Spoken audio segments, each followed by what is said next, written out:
지금 어린이교회 성경학교가 마지막 프로그램을 진행하고 있습니다. 우리 권사님 기도하셨는데 7월 달에 정말로 가능할까 싶었는데 그래도 대면으로 모든 교회 학교의 여름 말씀 축제와 수련회가 은혜 가운데 다 결말이 되고 있습니다. 고백 찬송을 통해서 우리 청소년 교회 수련회 하는 거 보셨죠?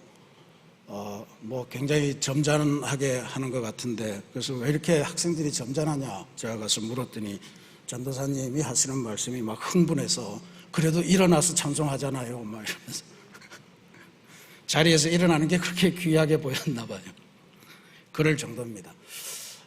모든 프로그램이 다 은혜 가운데 마치는데 이번 목금토에 우리가 여름 농촌 선교 활동을 떠나야 되는데, 지금 논산 우리가 가는 지역 주변의 요양병원에서 코로나 집단 감염 사태가 일어났습니다. 그래서 마을의 분위기가 썩 환대하는 분위기만은 아니어서 염려가 되고 해서 일단 가을로 연기하도록 그렇게 결정을 했습니다. 대신에 이번 목요일에 제가 가서 우리 농촌교회 목사님들과 더불어서 가을에 선교활동을 어떻게 진행할지 구체적인 방법을 좀 논의하고 기도하고 그렇게 오도록 하겠습니다. 여러분들도 함께 기도해 주시기를 바랍니다. 오늘 주님의 은혜 가운데 우리가 예배 드리는데 예수님의 말씀을 듣도록 하겠습니다. 제가 자주 인용하는 에릭 프롬이라고 하는 독일의 아주 세계적인 철학자가 있는데 그분이 쓴 세계적인 저서가 있어요. 소유냐 존재냐라고 하는 제목의 책입니다. 우리 인생의 목적, 특별히 인생을 살아가면서 재물의 문제를 어떻게 할 건가 하는 것에 대해서 대단히 탁월하고 분명한 가르침을 주는 그러한 귀한 책입니다. 그 책에서 프롬은 인생을 두 종류로 나눠요. 하나는 소유형 인간, 또 하나는 존재형 인간, 이렇게 나눕니다. 소유형 인간을 어떻게 구별하냐 하면 그 사람이 사는 기준, 사람을 판단하는, 자기의 삶이든 남의 삶이든 판단하는 기준이 저 사람은 도대체 무엇을 얼마나 소유하고 있나 하는 걸로 판단하면 소유형 인간이고요. 그 다음에 저 사람은 어떤 방식으로 존재하나, 어떤 가치를 중심 가치로 삼고 살아가나, 이런 거가 기준이 되면 그 사람은 존재형 인간이다, 이렇게 설명을 했습니다. 그리고 우리 인류가 앞으로 더욱더 미래지향적으로 발달한 미래를 가지려면 소유형 인간보다는 존재형 인간이 많아져야 된다, 이렇게 이제 진단을 하면서 존재형 인간의 대표적인 인물로 우리 예수님을 꼽았습니다. 그래서 오늘 우리가 봉독한 말씀은 프롬이 존재형 인간의 상징으로 꼽은 예수님께서 물질 생활과 관련해서 우리에게 가르침을 주시는데 소유형 인간에 대해서 평가를 하신 그런 내용이다, 이렇게 보시면 됩니다. 존재형 인간이 바라보는 소유형 인간, 이게 오늘 우리 말씀입니다.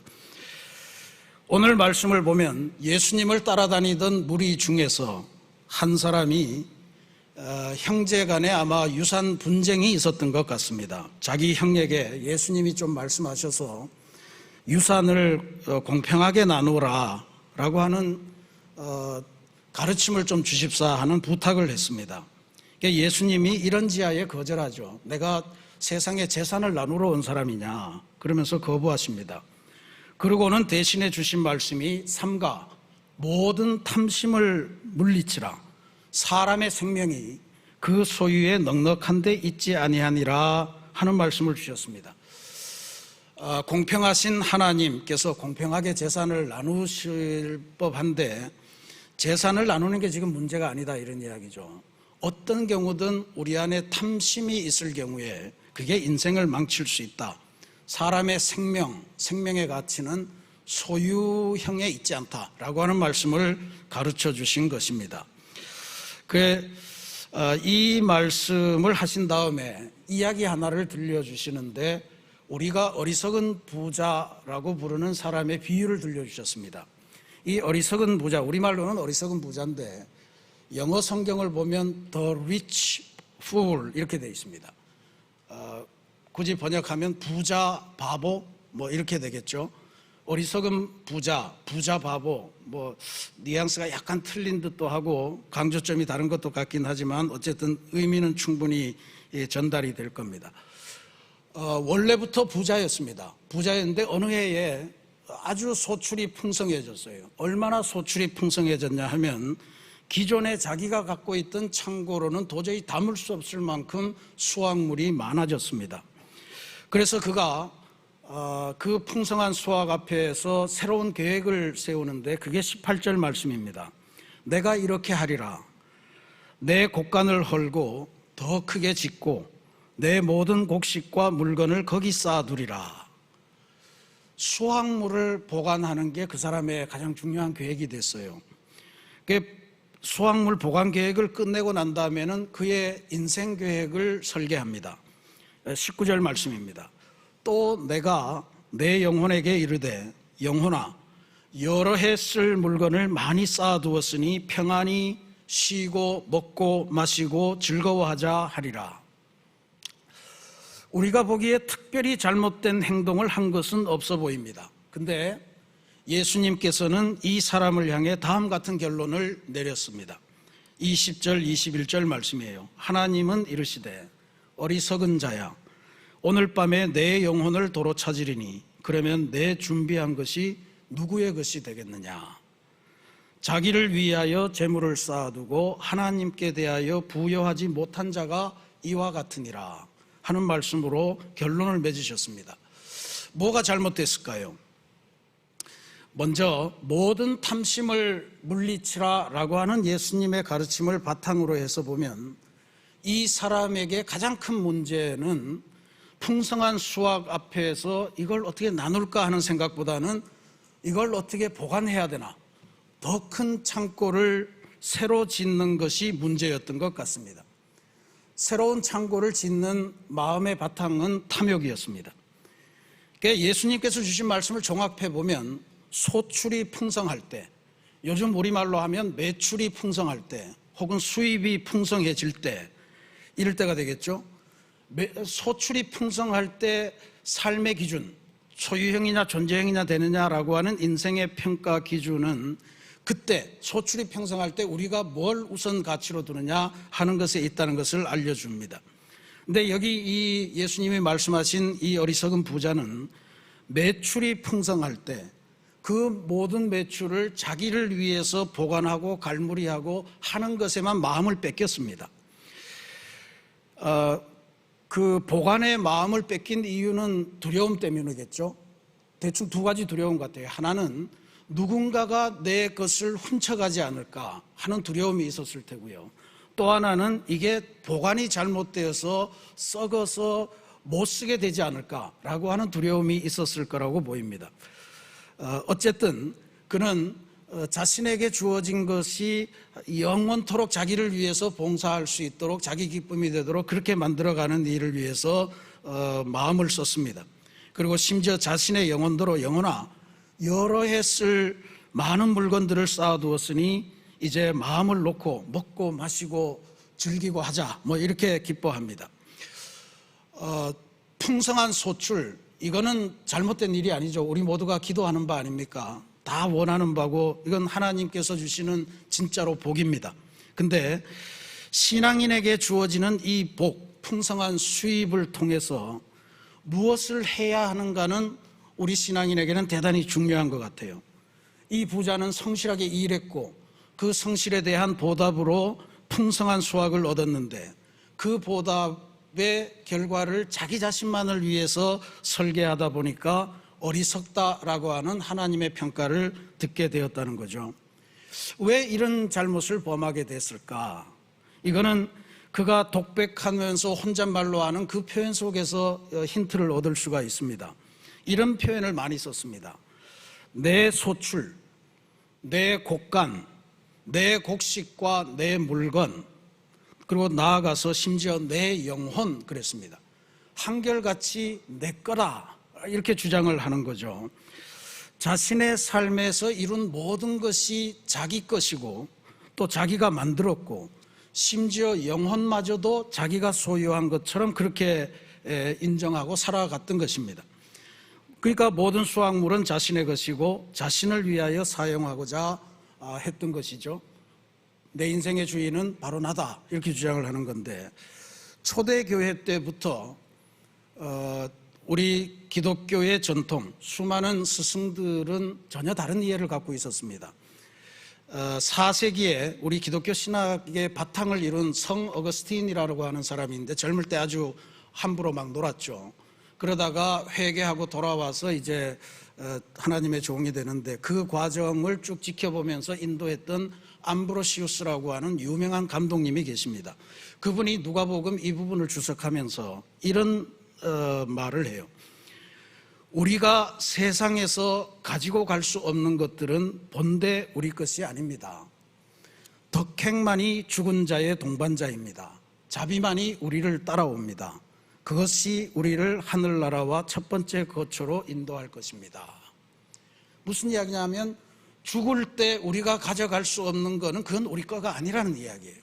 그리고 이 암브로시우스 주교의 말씀은 죽을 때 우리가 가져갈 수 있는 것은 덕행, 자비, 사랑, 세상에서 베푼 그런 것밖에 없다는 거죠. 우리가 다 잘 알지 않습니까?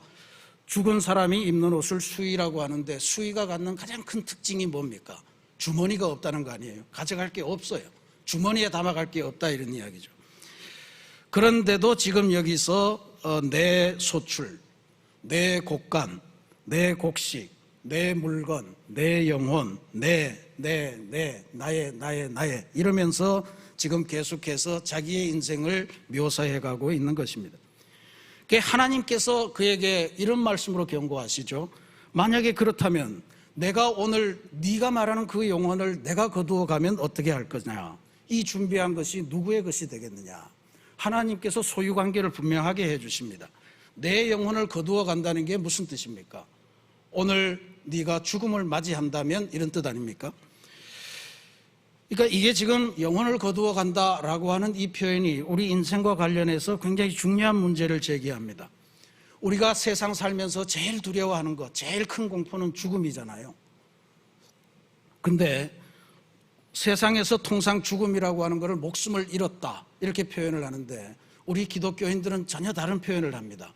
장례식 때마다 우리가 기도하고 또 고백하고 해석하는 건 하나님께서 다시 데려가셨다, 이렇게 이야기를 하죠. 소천하셨다, 이렇게 이야기를 하는 겁니다.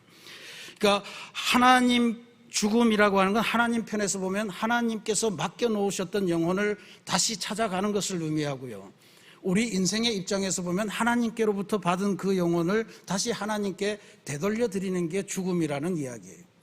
그러면 우리가 죽을 때, 죽어서 이제 하나님한테 영혼을 반납할 때, 과연 우리가 반납하는 우리 영혼의 상태가 어떠해야 되겠는가 하는 것은 한번 생각해 볼 필요가 있을 것 같아요. 최선은 하나님께로부터 받은 영혼보다 더 아름답고 더 멋있게 변한 영혼을 하나님께 돌려드리면 진짜 잘했다, 착하고 충성된 자가 칭찬을 받겠죠. 근데 세상 살면서 욕심 가지고 또 어떻게든 내 걸로 만들어 보겠다고 움켜쥐느라고 힘썼고, 또 남의 것을 빼들어 와서라도 내 걸 만들어야 되겠다고 남을 찌르고 상처 주고 그러면서 온갖 탐심과 이기심과 이런 걸로 너덜너덜해지고 지저분해진 그런 영혼을 하나님께 드린다면 어떻게 되겠습니까? 그러니까 지금 하나님께서 이 어리석은 부자를 향해서 내가 오늘 밤에 네 영혼을 되찾아간다면 이 모든 것이 어떻게 되겠느냐 하는 말씀과 더불어 저는 그게 하나님의 사랑이라고 봐요. 이 상태로 네가 계속 가면 정말 너덜너덜해진 영혼을 나한테 갖고 올 것이기 때문에 조금이라도 더 깨끗할 때 내가 가져가는 게 좋겠다, 이런 것 아닌가, 그런 생각도 해봅니다. 성경을 통해서 보면 하나님께서는 우리에게 풍성한 소출을 주시는 것을 약속하시고 실제로 그렇게 실행하셨는데, 하나님께서 주시는 풍성한 소출, 그걸 우리가 임의로 나 자신을 위해서 쌓아둘 때 문제가 생긴다는 것도 아울러 알려주셨어요. 대표적인 것이 출애굽해 나와서 광야를 살아갈 때 백성들이 배고프고 먹을 게 없다고 아우성치니까 내려주신 만나와 메추라기였습니다. 매일같이 하나님의 그 은혜, 풍성한 소출이 날마다 들에 소복하게 쌓였습니다. 근데 그거를 귀찮다고 나는 이번에 이틀치, 3일치, 일주일치, 한 달치 덮어놓고 그렇게 즐겨야지 했던 사람들은 전부 다가 하루가 지나면서 전부 다 썩어서 상에서 먹지 못하는 상황이 되었다. 그렇게 성경이 기록합니다.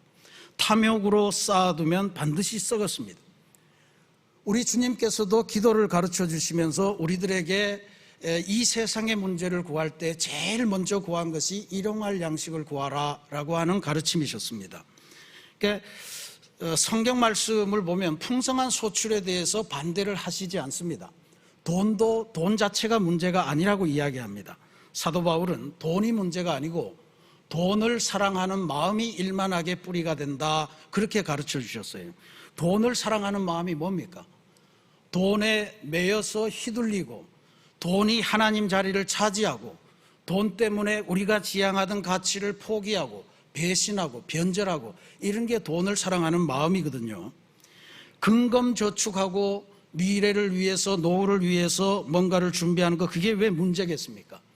다만 우리가 인위적으로 준비한 것에 인생의 모든 걸 다 걸고 그것이 하나님보다 더 소중하다고 여기고 그렇게 살아간다면 그게 바로 문제가 된다는 이야기죠. 그래서 주님께서 결론의 말씀으로 주신 게 자기를 위하여 재물을 쌓아두는 사람이 되지 말아라 하는 이야기예요. 그리고는 하나님께 부여한 자가 되라, 그렇게 가르쳐 주셨습니다. 자기를 위해서 재물을 쌓아두지 말고 하나님께 부여한 자가 되라. 하나님께 부여한 사람이 어떤 사람입니까? 세상에 어떤 부자가 감히 이 천지 우주 만물을 창조하신 모든 것이 하나님의 것인 하나님 앞에서 나는 하나님 부자입니다, 이렇게 말할 수 있는 사람이 어디가 있겠습니까? 예수님의 말씀이 그런 뜻은 아니겠죠. 우리가 굳이 이 비유 말씀을 해석해 본다면 오늘 이 자리에 계신 우리 모두는 사실 세상에 내놓으라 말할 만한 부자들은 안 계신 것 같아요. 걱정은 없는데 우리가 다 풍족한 부자는 아니지만 이건 생각해 볼 필요가 있습니다. 우리들의 사랑하는 자녀들, 우리들의 사랑하는 배우자들, 또 사랑하는 사람들에게 우리들은 대단히 부유한 사람들입니다. 왜 그런지 아시겠습니까? 우리들은 자녀들이 뭔가를 원한다 그러면 그게 이치에 합당하지 않은 경우를 빼고는 뭐든지 함께 주고 싶고 함께 나눠 쓰고 싶고 모든 걸 다 털어서라도 너를 사랑하고 싶어, 이런 마음을 갖고 있어요. 그러니까 내가 가진 것이 얼마 되느냐 하는 게 중요하지 않고 나는 우리 자녀들에게, 내 배우자에게 굉장히 사랑스러운 부여한 그러한 존재가 될 수 있다라고 하는 것을 의미해요. 그러니까 하나님께 부여하다는 것도 그런 거 아니겠습니까? 하나님께서 하시고자 하는 일, 그 일에 내가 참여하는 것이 기쁘고 그 일에 참여하는 것이 즐겁고 그 일에 참여할 때 어떤 아까운 마음도 들지 않는, 그게 하나님께 부여한 사람이 되는 거라는 거예요. 이걸 반대로 뒤집어 이야기하면 자기 일을 위해서 재물을 쌓아두는 사람, 그 하나님한테 부여하지 못한 사람, 그렇게 해석이 된다, 이런 이야기입니다. 그러니까 예수님께서 말씀하시는 참된 부자는 재물에 축적된 양의 문제가 아니고 풍성한 소출을 어디에 어떻게 사용하는가에 기준이 있다는 것을 알려줍니다. 그런 의미에서 우리는 특별히 하나님께 대해서 부여한 사람, 성도들께 대해서 부여한 사람, 그리스도인이 되어야 할 줄로 믿습니다. 어떤 우리에게 진짜로 풍성한 소출이 오면 우리는 어떻게 될까? 이게 지금 우리하고는 우리가 상상할 수 없는 돈을 많이 번 사람들 이야기를 제가 두 분을 이야기해 드릴 텐데, 하여튼 이런 상반되는 삶을 살더군요. 요즘 기업을 하기 이전에 돈을 제일 많이 버는 사람들은 아마 연예인 아니면 운동선수 같아요. 근데 운동선수 중에 돈을 엄청나게 번 사람이 있습니다. 마이크 타이슨이라고 하는 아주 유명한 복싱 선수가 있어요. 괴물 같은 사람입니다. 1985년에 19살의 나이로 세계 헤비급 챔피언에 올랐어요. 당시 역사로 세계 최연소 챔피언입니다. 이 사람이 그 세계 챔피언 될 때까지 19번을 시합을 했는데 19번이 전부 다 KO승인데 그 중에 12번은 1회전에 다 KO승이에요. 3분을 상대방들이 못 버틴 거예요. 보통 주먹이 세다 그러면 우리나라에서는 돌주먹 이렇게 평가하는데 이 사람의 별명은 핵주먹이에요. 핵주먹 타이슨. 근데 뭐 아주 성격이 개팍했던 것 같아요. 막 경기하다가 마음에 안 들면 막 상대방의 귀를 물고 뜯어버리고 뭐 그래서 판정패하기도 하고 뭐 그랬던 일도 있는데, 어쨌든 이분이 19살에 세계 챔피언이 되고 39살까지 20년 동안을 선수 생활을 하면서 대략 4천억 원 정도를 벌었다. 그렇게 이제 보도를 합니다. 그러니까 1985년 지난 세기의 일이니까 오늘날의 환율로 하면 아마 1조, 2조, 뭐 수조 원이 넘는 그런 돈이 될 수 있을 거라고 보는데 20년 동안이잖아요. 근데 19살에 챔피언이 되고 39살 자기의 생일을 맞기 얼마 전에 이 사람이 빚이 380억 원 있으면서 나는 이제 파산했습니다 라고 하는 걸 법원에 신고를 해요. 4천억 원, 20년, 1년에 200억 원을 썼어요. 그리고 마지막에 남은 거는 마이너스 380억 원. 그리고는 회생할 수 없는 신용 불량자가 된 거예요. 200억 원을 어디다 썼을까? 보니까 풍성한 소출이 왔을 때 그는 이런 생활을 했습니다. 그가 자기 자신을 돌보는 인원, 자기를 돌보는 수행원, 이걸 200명이나 거느린 적이 있었대요. 어떤 사람을 거느렸냐 하면 경호원, 운전사, 요리사, 정원사, 빨래하는 사람, 청소하는 사람 뭐 등등등등 해서 200명의 사람, 회사를 만든 게 아니에요. 그냥 자기 자신의 삶을 돌보는 사람으로 200명을 고용하면서 살았습니다. 게다가 온갖 사치를 다 부렸습니다. 법원에 신고한 자료를 보면 자동차와 오토바이를 구입하는 데에 45억 원, 의류와 보석을 구입하는 데 34억 원, 개인 용돈으로 78억 원, 또 취미도 아주 별났는데 인도 벵골산 호랑이를 사다가 집에서 기르다가 웬만한 거 크니까 이제 동물원에 갖다 줬다고 하는데 그걸 구입하고 뭐 키우고 하는데 3억 원.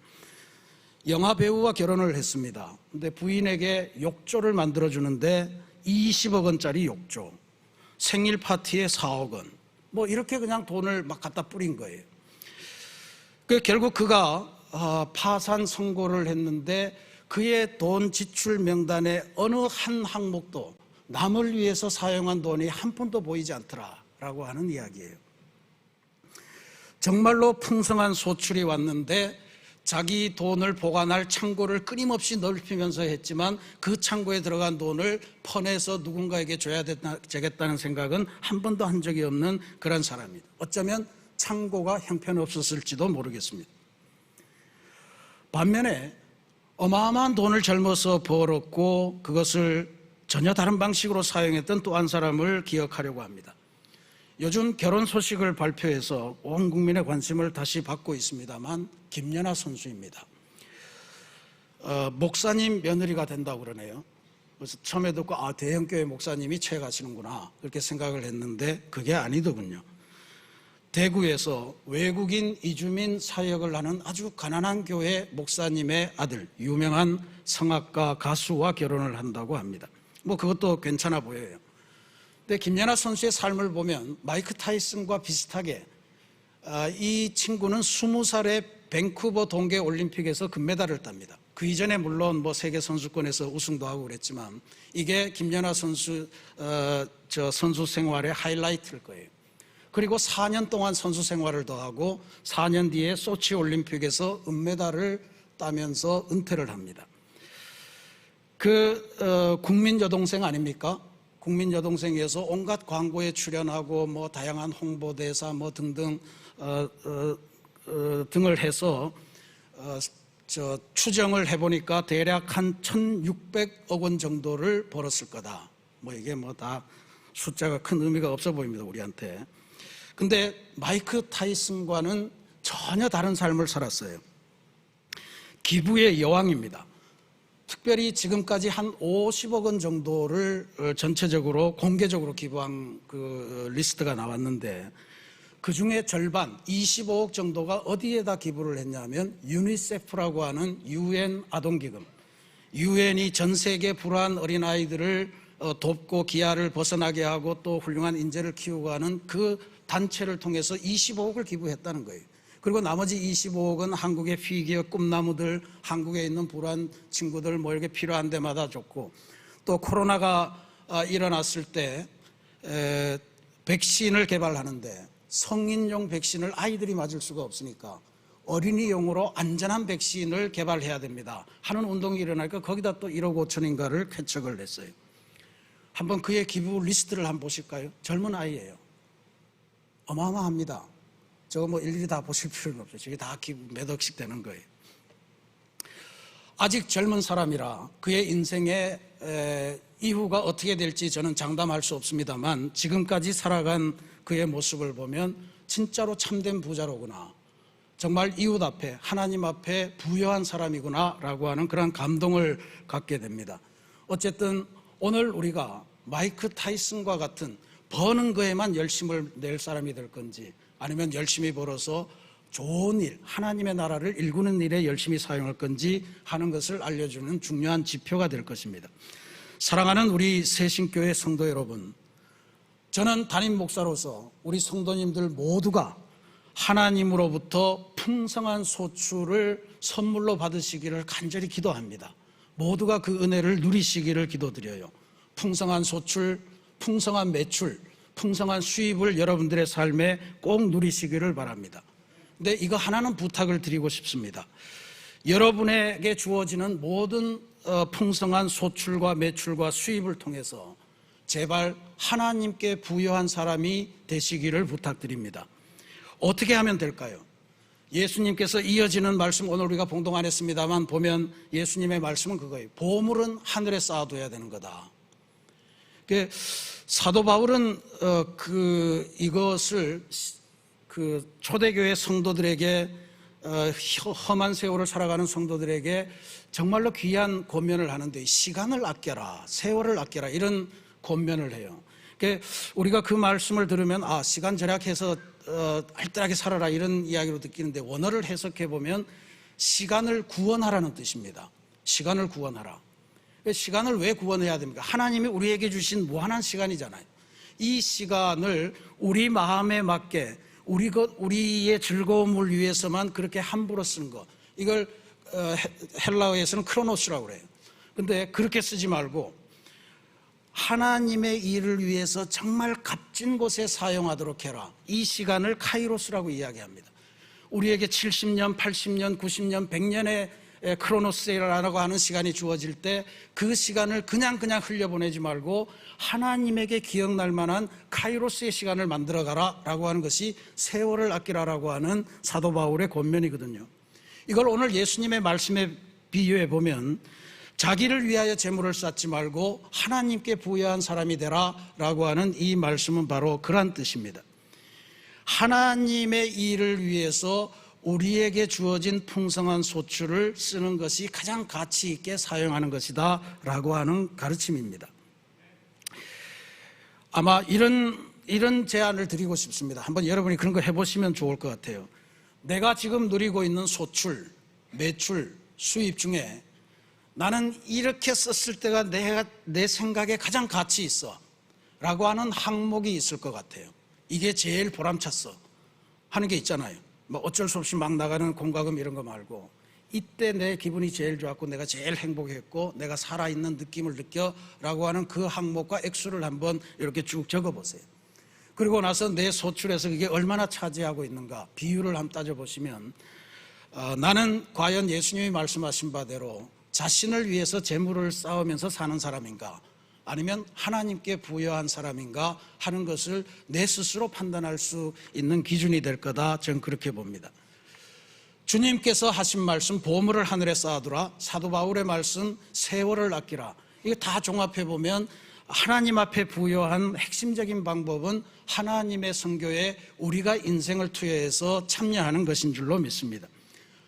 다음 세대를 믿음으로 양육하는 일을 위해서 열심히 후원하고 기도하고, 또 하나님의 집을 아름답게 만드는 일을 위해서 적극 참여하고, 이 세상을 하나님의 나라로 바꾸어가는 일에 우리들에게 주신 모든 것, 내게 주신 재물, 내게 주신 학력, 내게 주신 재능, 내게 주신 지혜, 내게 주신 권력, 그 무엇이든지 정말 기쁘게 사용하는 그러한 그리스도인이 된다면 우리는 하나님 앞에 부유한 사람, 진짜 부자, 참된 부자가 될 줄로 믿습니다.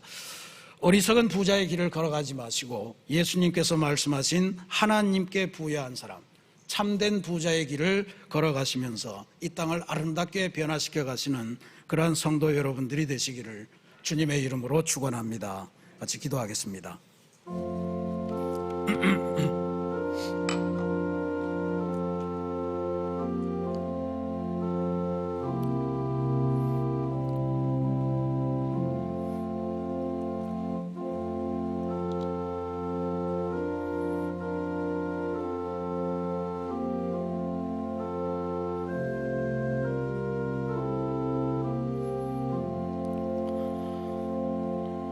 사랑의 하나님, 7월이 다가가는 마지막 순간에 주님께서 저희들에게 우리가 이 세상 살면서 정말로 소중하게 생각하는 재물의 문제를 다루는 방법을 알려주셨습니다. 하나님, 하나님의 은혜로 풍성한 소출이 우리에게 올 때 무엇보다도 하나님 앞에 부유한 사람이 되기 위한, 참된 부자가 되기 위한 방법을 따라 살아가는 우리가 되게 주님 도와주옵소서. 하나님의 역사를 위해, 하나님의 선교를 위해 참여하는 일이 참된 부자가 되는 길임을 저희들에게 알려주셨으니 하나님, 우리가 돈에 휘둘리지 않고 재물을 사용해서 하나님의 위대한 일을 이루는 귀한 부자의 삶을 살아가도록 주님 특별히 역사하여 주옵소서. 예수님의 이름으로 감사기도 드립니다. 아멘.